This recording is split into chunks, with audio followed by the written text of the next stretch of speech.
जय श्री राम। हमारे बड़े पिताजी नाम बहुत रखते थे सबका।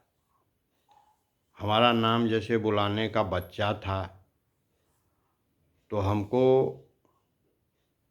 जब वो कभी नाराज़ होते थे या हम उनकी बात को ध्यान से नहीं सुनते थे, लापरवाही करते थे, तो हमको बच्चा न कह कर के कच्चा कहते थे। हमारे एक भाई थे, उनको बोदर कहते थे। एक भाई थे, उनका नाम संजय था, तो उनको लखी चंद कहते थे। तो हम लोग छोटे छोटे थे तो गांव में बाज़ार, हाथी बाज़ार पड़ता था, वहाँ दरभंगा वाले आते थे, ड्रामा करते थे। तो रोज़ एक नाटक होता था, उसमें 40 पैसा 60 पैसा टिकट था। सेकेंड क्लास का 40 पैसा, 60 पैसा जो है फर्स्ट क्लास का।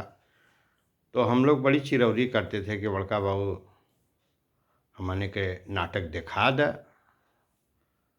तो बहुत चिरौरी विनती किए तो हम लोगों को कृष्ण सुदामा उस दिन होने वाला था, तो हम लोगों को बड़का बाबू गए, हम लोगों को दिखाया उन्होंने।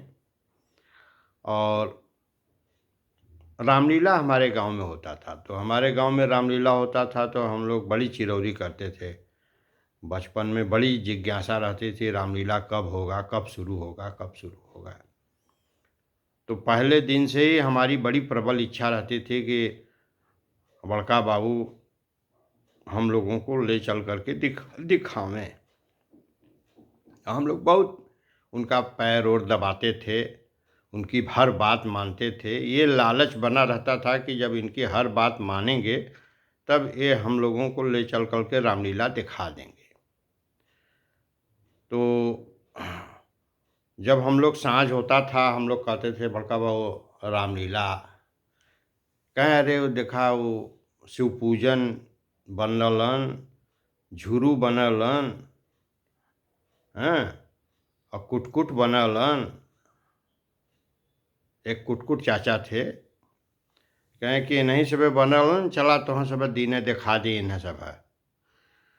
तो इन लोगों को हम लोग कहते थे कि नहीं, हम लोगों को रामलीला में ले चलिए। कहें अरे यही लोग बनेंगे, कोई उसमें बाणासुर बनेगा, कोई उसमें विश्वामित्र बनेगा, कोई वशिष्ठ बनेगा। तो वो उनका तो भाई हर चीज़ से मन भर गया था। अब हम लोगों की जिज्ञासा रही रामलीला देखने की।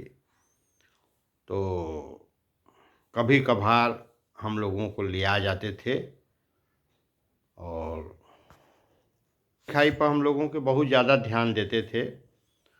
हमारे हमसे माने जो भैया थे एक, वो 2 या 2:30 बजे उठ जाते थे, लालटेन बार देते थे, तो उनका देखा देखी हम भी उठ जाते थे। तो हमारा उनका चारपाई अगल बगल रहता था, तो लालटेन से पढ़ते थे हम लोग। वो बड़े मेहनती थे, बाद में वो लेक्चरर हो गए भौतिक विज्ञान के। और उसमें हम लोगों की पढ़ाई लिखाई में बड़का बाबू का भी बहुत योगदान था। हम लोगों को बड़ी नज़र रखते थे कि हम कहाँ जा रहे हैं, क्या कर रहे हैं, कहाँ खेलने जा रहे हैं, बड़ी नज़र रखते थे। और जब हमारे पिताजी शनिवार को पहुँचते थे, हमसे पूछते थे पढ़ाई लिखाई कैसी चल रही है, तो हम कहते थे, ज्यों कहने चलते थे कि पढ़ाई लिखाई ठीक चल रही है, तब से हमारे बड़के बाबू बीच में बोल देते थे कि हमसे पूछिए इनकी पढ़ाई लिखाई के बारे में कैसी चल रही है, ये क्या बताएंगे, खूब पढ़ाई कर रहे हैं, ये जो पढ़ाई कर रहे हैं हम देख रहे हैं। तो एक भय बना रहता था उनका। हम लोग अपने बाबू से ज़्यादा डरते थे उनसे कि ये बता देंगे कि हम लोग कैसी पढ़ाई कर रहे हैं और क्या कर रहे हैं। तो एक बहुत बड़ा समझ लीजिए गार्जियनशिप था। और वो अनुशासन के बड़े पक्के थे। हम लोग फालतू खेल कूद नहीं सकते थे, उनकी बड़ी नज़र रहती थी। और कोई आवारागर्दी नहीं कर पाता था। और हमारे दरवाजे से कोई उटपटांग बोलते हुए या कोई उटपटांग एक्टिविटी करते हुए कोई गुजर नहीं पाता था। ऐसा उनका अनुशासन था। मैं उनको जहाँ भी वो हैं उनको मैं अपनी विनम्र श्रद्धांजलि अर्पित कर रहा हूँ। ईश्वर उनको जहाँ भी हों, भगवान की कृपा उनके ऊपर रहे। जय श्री राम।